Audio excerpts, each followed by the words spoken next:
सियासी पार्टियों की तरफ से इफ्तार का दौर जारी है, लेकिन इसी दौरान एक बहुत ही खूबसूरत तस्वीर सामने आई है कि दिवंगत सांसद मोहम्मद शहाबुद्दीन के पुत्र ओसामा शहाब मुजफ्फरपुर में वीआईपी प्रमुख मुकेश सहनी के साथ दावती इफ्तार में शामिल हुए।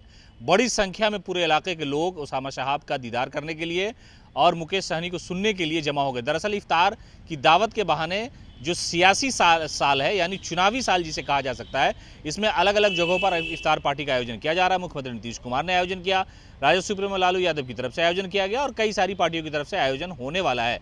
लेकिन इस दौरान मुजफ्फरपुर में पहली बार यानी इफ्तार पार्टी का जो आयोजन था उसमें मेहमान के तौर पर शामिल हुए थे ओसामा शहाब। सीवान से चल करके वो मुजफ्फरपुर पहुंचे और इस दौरान मुकेश सहनी भी वहां मौजूद थे और जो रोज़ादार थे उनके साथ उन्होंने रोज़ा खोला और बिहार और मुल्क के अमन और भाईचारे के लिए उन्होंने दुआएं की। क्या कुछ कह रहे हैं मुकेश सहनी, और ओसामा शहाब को देखने के लिए बड़ी संख्या में लोग वहां पहुंचे थे। मुकेश सहनी ने इस दौरान मीडिया से बातचीत करते हुए क्या कुछ कहा है वो सुन लीजिए।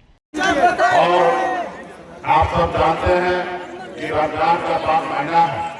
ये महीना जो है ये भाईचारा का महीना है, अमन और शांति का भाईचारा है और देश दुनिया को बताने की महीना है कि हम लोग सब मिलकर एक है कि मानव जाति को हमारा जो धर्म और कर्तव्य बनता है उसके साथ हम लोग चलने वाले हैं। ये बात सही है, ये दौर कुछ औरत चल रही है। कुछ लोग जो है इस देश में नफरत फैलाने की राजनीति कर रही है और ये दौर बहुत ज्यादा दिन चलने वाली नहीं है, बस कुछ महीना, कुछ घंटा, कुछ दिनों के लिए है। उस समय तक आपको हमको जैसे कैसे गांव में जब बारिश होता है तो यहाँ छाता लेके निकलते हैं या बारिश खत्म होने का इंतजार करते हैं, तो वही समय है। इस देश में कुछ लोग नफरत फैलाने की बात कर रही है और नफरत फैलाने का कोशिश कर रहे हैं, लेकिन ये ज्यादा समय तक नहीं चलना है और आप और हम मिलकर एक साथ कंधे से कंधे मिलाकर इस समय का सामना करके आगे बढ़ेंगे। आपके पूर्वज, हमारे पूर्वज, सभी लोगों ने, इस देश के सभी नागरिक ने इस देश में बड़ी अपनी कुर्बानी दी है। साथियों, इस देश को आजादी दिलाने में आपके हमारे पूर्वज ने लड़ाई लड़ा है और आज हम लोग लड़ाई लड़ने के बाद आज सर उठा के हम लोग जी रहे आजाद भारत में। ये देश आपका है, ये देश हमारा है, ये देश किसी और का नहीं है, आपका और हमारा है साथियों। ये देश हमारा, आपका साथियों। और बात बाकी रहा, यही शुभकामना है। विशेष हम अपने छोटे भाई, हम यहाँ पे छोटे मुखिया जी को धन्यवाद देता हूँ कि चुनावी समय में, चुनावी साल में आपने हमें बुलाया है और इसके लिए मैं आपको धन्यवाद देता हूँ। और हम अपने छोटे भाई ओसामा साहब को भी धन्यवाद देता हूँ कि आपने बहुत अपना कीमती समय निकाल कर आप यहाँ पर आए। हमने एक बार खाली फोन किया कि ओसामा साहब आपको आना है और उन्होंने एक बार में समय तय कर दिया कि हम जरूर आएंगे और इसके लिए मैं विशेष तौर पर मैं धन्यवाद देता हूँ।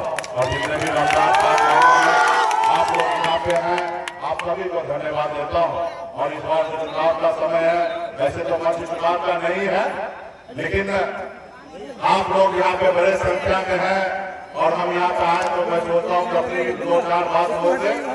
तो साथियों, आप सब जानते हैं कि 2020 में वीआईपी पार्टी का कैंडिडेट हुआ था और आप लोगों के सहयोग से वो चुनाव जीते थे, लेकिन आप लोगों के साथ गद्दारी किए हैं और आज जिस तरीके से दूसरे रास्ते पे चले गए हैं तो उनके साथ सभी लोगों ने छोड़ दिया।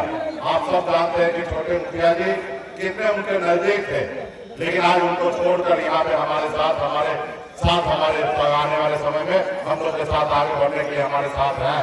उसी तरीके से क्षेत्र के सभी लोग आज मजबूती से हम लोग के साथ हैं।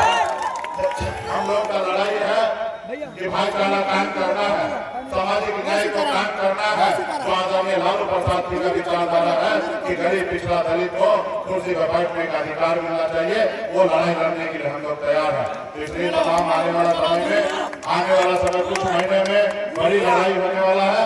आप लोग मजबूत योद्धा है, आप लोग कभी के सामने में अपना सर नहीं झुकाया और आने वाला समय में हम लोग सीना तान कर मजबूती से ऐसे लोगों से लड़ाई लड़ेंगे जो लोग नफरत की राजनीति करते हैं, ऐसे लोगों को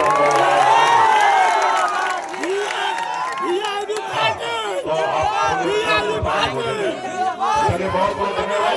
फिर आप लोगों के बीच में आएंगे और मैं बहुत ही प्रसन्न हूँ कि आप लोगों का बहुत भरपूर प्यार, बहुत बड़ा सहयोग कर रहा है।